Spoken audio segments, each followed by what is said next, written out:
বন্ধুরা, আসসালামু আলাইকুম। কেমন আছেন সকলে? আশা করছি ভালো আছেন, সুস্থ আছেন। Welcome back to my new YouTube blog. তো আশা করছি আজকের নতুন একটি ব্লগ আপনাদের সকলের অনেক অনেক ভালো লাগবে। আর আয়ান পিছন দিক থেকে মা করে ডাকছে, শুনতে পাচ্ছেন? মানে আমরা মা ছেলে মিলেই গল্প করতে চলে এসেছি আপনাদের সঙ্গে। দেখুন, সকালবেলা উঠেই ঘর বারান্দাটাকে তো ঝাড় দিতে হবে, তাই না? আর এটা তো আমাদের নিত্যদিনের প্রতিটা মেয়ের কাজকর্ম। তো সকালবেলা উঠেই প্রতিদিনের ন্যায় চা বিস্কিট খাওয়া হয়ে গেছে। তারপরেই আয়নের আব্বা গেছে হচ্ছে বাজারে। তার মধ্যেখানে আমি কিন্তু বাসি কাজগুলো কমপ্লিট করে নেব, ঠিক আছে? তো দেখুন, ঝাড়ঝাঁটা দিচ্ছিলাম আর ওই যে সিলটাকে দাঁড়িয়ে রেখেছি ওই একটা কোণায়। আয়ানকে দেখছি ওই কোণাটাতে হাতটা দেয় না, মানে সিলটা নাড়ে না। তাই ভাবলাম চলুন উপরে যেহেতু আলুগুলো রেখেছি আর নিচে তো অনেক অনেক যায়, মানে জ্যাম হয়ে আছে পুরো, ঠিক আছে? তো সিলটা রাখার তেমন জায়গা নেই, তাই ওখানেই রেখেছি। আর আজকে মানে এটা হচ্ছে গতদিনের ব্লগ, মানে হচ্ছে গিয়ে শনিবারের। আর আজকে হচ্ছে গিয়ে রবিবার। আমি আপনাদের মানে ভয়েস ওভারটা দিচ্ছি, ঠিক আছে? মানে আজকে আপনারা সন্ধ্যাবেলা ব্লগটা পেয়ে যাবেন, ঠিক আছে? তো চলুন, ঝাড় দেওয়া তো কমপ্লিট, এবার মুছে নিতে হবে। ওই যে এসেছিলাম বাড়িতে, মানে বাবার বাড়ি থেকে বৃহস্পতিবার, বেশ কয়েকদিন হয়ে গেছে, এক সপ্তাহ মানে 7-8 দিন হয়ে গেছে। ঘর বারান্দা কোনো কিছু মোছা হয়নি, হ্যাঁ। তাই ভাবলাম চলুন ঘর বারান্দাটাকে আজকে একটু ভালো মতো করে মুছে নেব, ঠিক আছে?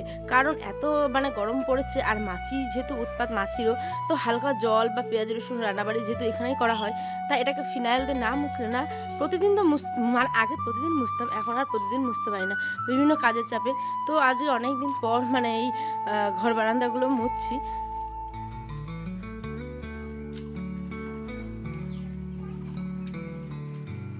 এই লাঠিটা নিয়ে এত মানে সুবিধা হয়েছে না যে কি বলবো। আগে তো এই লাঠিটা নিয়ে মানে ছাড়া আমি কাজই করতে পারতাম না, জানেন? তারপরেও এরকম বসে বসে ঘর মুছতাম, কিন্তু উঠা বসাতে এত অসুবিধা হতো। তো আয়নের আব্বা সেই কারণে এই ঘর মোছার যে লাঠিগুলো হয় সেটাকে কিনে দিয়েছিল। তো চলুন গল্প করতে করতে প্রায় বারান্দাটা তো মোছা কমপ্লিট। এইবার সিঁড়িটাতে জল ঢেলে দেবো, মানে জল দিয়ে ঝাড় দিয়ে অনেক সময়, কিন্তু আজকে আর ঝাড় দিব না। তাই আজকে শুধুমাত্র জল দিয়ে পরিষ্কার করে নেবো হচ্ছে কি সিঁড়িটা।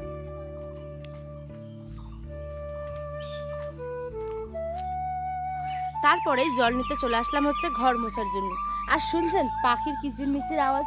এই গ্রামের পরিবেশে দাঁড়িয়ে সত্যি কথা বলতে ব্লগ করা, তার সাথে ভয়েস দেওয়া, আর এই যে কয়েকদিন আগে অনেকে যারা আমার ভিডিও রেগুলার দেখেন হয়তো তারা বুঝতে পারবেন, মানে কাক যেটা আর কি পাখি, কাক পাখিটা প্রচুর কা কা করছিল। আর আজকে কিন্তু এই যে আমার মাথার মানে উপরে বিভিন্ন রকমের পাখি এসে কিচিরমিচির করছে।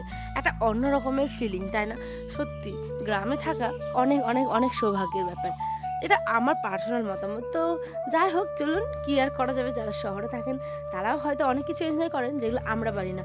তো এই যে ঘরটাকে ভালো মতো করে মুছে নিচ্ছিলাম। আর দেখেছেন পুরো ক্যাথাগুলোকে মানে রোদরে দিয়েছি। দেখবেন এই গরমের সময় না, যে কোনো জিনিস আপনি যদি ক্যাথা হোক বা আর কম্বল বা আরও কোনো কিছু যদি রোদের মধ্যে দেন, তাহলে একটা অন্য রকমের মানে ওই জিনিসটাতে প্রাণ আসে, তাই না? তাই ভাবলাম চলুন আমিও দিয়ে দিই, হচ্ছে গিয়ে একটু রোদ খাওয়াতে দিয়েছি। আর তারই মধ্যে কিন্তু ঘরটাকেও ভালো মতো করে মুছে নিলাম। আ আমি আপনাদের সাথে ভয়েস দিচ্ছি আর আয়ান ওদিকে মা মা করছে, মানে ওও তো খেলাধুলা করছে, আবার দেখছে মামা আছে না চলে গেছে। তো যাই হোক, ওকে নজরে রেখেই আপনাদের সাথে গল্পটা সেরে ফেলি। দাঁড়ান আর একটুখানি ওয়েট করুন, ব্লগটা আশা করি ভালোই লাগবে। এই যে এখন আমি এটাকে রোদ্রের মধ্যে শুকোতে দিব। আর ভাইরে ভাই, শনিবার রাত্রেবেলা এত ঝড় বৃষ্টি হবে কে বা জানতো বলুন? এত ঝড় বৃষ্টি হয়েছে না যে কি বলবো। সকালবেলা আপনারা মানে আগামীকালের ব্লগটাতে দেখতেই পাবেন কি অবস্থা হয়েছে, সমস্ত কিছু ভেঙে একাকার কাণ্ড, এত ঝড় বৃষ্টি হয়েছে।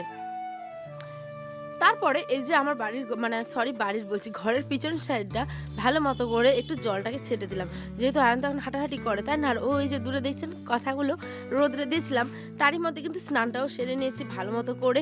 তারপরে এখন গিয়ে বিছানাটা করবো। আর রোদ্র কিন্তু দিনের বেলা বেশ ভালোই ছিল, কিন্তু রাত্রেবেলা এত ঝড় বৃষ্টি হয়েছে কল্পনারও বাইরে।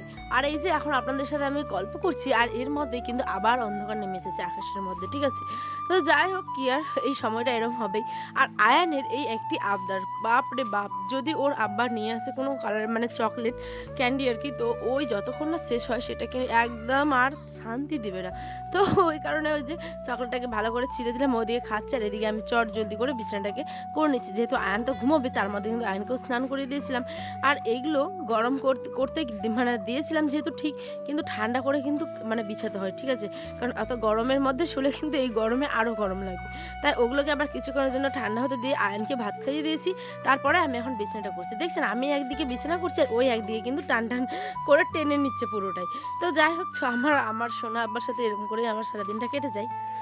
আর এইদিকে দিয়েছিলাম হচ্ছে খাঁটি সরিষার তেল।